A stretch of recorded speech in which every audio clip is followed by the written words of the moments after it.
अस्सलाम वालेकुम वरहमतुल्लाहि वबरकातुह। बिस्मिल्लाहिर्रहमानिर्रहीम। बैतुल खुला आने जाने की दुआएं और सुन्नतें। नंबर 1, इस्तिंजे के लिए पानी और ढीले दोनों ले जाएं। 3 ढीले या पत्थर हो तो मुस्तहब है। अगर पहले से बैतुल खुला में इंतज़ाम किया हुआ हो तो काफ़ी है। फलस पाखानों में ढेलों की वजह से दिक्कत हो रही है, लिहाजा बाज़ उलमाए किराम ने टॉयलेट पर इस्तेमाल करने का मशवरा दिया है ताकि फलश खराब ना हो। नंबर 2, हुज़ूर सल्लल्लाहु अलैहि वसल्लम सर ढाक कर और जूता पहनकर बैतुल खुला तशरीफ़ ले जाते थे। नंबर 3, बैतुल खुला में दाखिल होने से पहले ये दुआ पढ़ें। बिस्मिल्लाहि अल्लाहुम्मा इन्नी अऊज़ु बिका मिनल खुबुसी वल खबाइस। तर्जुमा, ऐ अल्लाह मैं तेरी पनाह चाहता हूँ खबीस जिन्नातों से, मर्द हो या औरत। मुल्ला अली कारी रहमतुल्लाह अलैह ने मक़ाम में लिखा है कि हदीस में है कि इस दुआ की बरकत से बैतुल खुला के खबीस शयातीन और बंदों के दरमियान पर्दा हो जाता है, जिससे वह शर्मगाह नहीं देख पाते। नेज़ ये भी लिखा है कि हफ्स के बा पर पेश और जिस्म दोनों जायज़ हैं। नंबर 4, बैतुल खुला में दाखिल होते वक्त पहले बायां कदम रखें।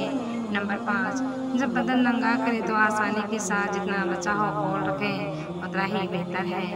नंबर 6, बैतुल खुला से निकलते वक्त दाहिना पैर बाहर निकालें और बाहर आकर ये दुआ पढ़ें।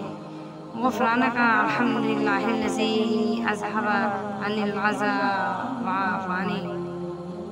तर्जुमा, ऐ अल्लाह मैं तुझसे मग़फ़िरत का सवाल करता हूँ, सब तारीफ़ है अल्लाह ही के लिए है, जिसने मुझसे ईज़ा देने वाली चीज़ें दूर की और मुझे आफ़ियत अता फरमाई।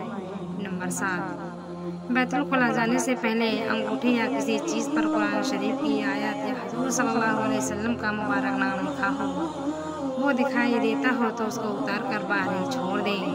फरागत के बाद बाहर आकर फिर पहन लें। ताबीज़ जिसको मुंजामा कर लिया गया हो, कपड़े में ही लिया गया हो, उसको पहनकर जाना जायज़ है।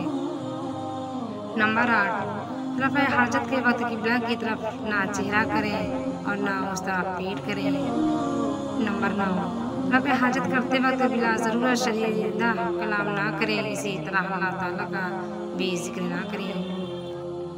नंबर 10, पेशाब पाखाने के छींटों से बहुत बचें, क्योंकि अक्सर अज़ाब कब्र पेशाब की छींटों से ना बचने से होता है। नंबर 11, पेशाब करते वक्त या इस्तिंजा करते वक्त अज़ो खास को दायां हाथ ना लगाएं, बल्कि बायां हाथ लगाएं। इस्तिंजा बाएं हाथ से करें। नंबर 12, बाज़ जगह बैतुल खुला नहीं होता, उस वक्त ज़ियार की जगह में रफ़े हाजत करना चाहिए जहाँ किसी दूसरे आदमी की निगाह ना पड़े। नंबर 13, पेशाब करने के लिए नरम जगह तलाश करें ताकि छींटे ना उड़ें और ज़मीन जज़ब कर दी जाए। नंबर 14, बैठकर पेशाब करें, खड़े होकर पेशाब ना करें।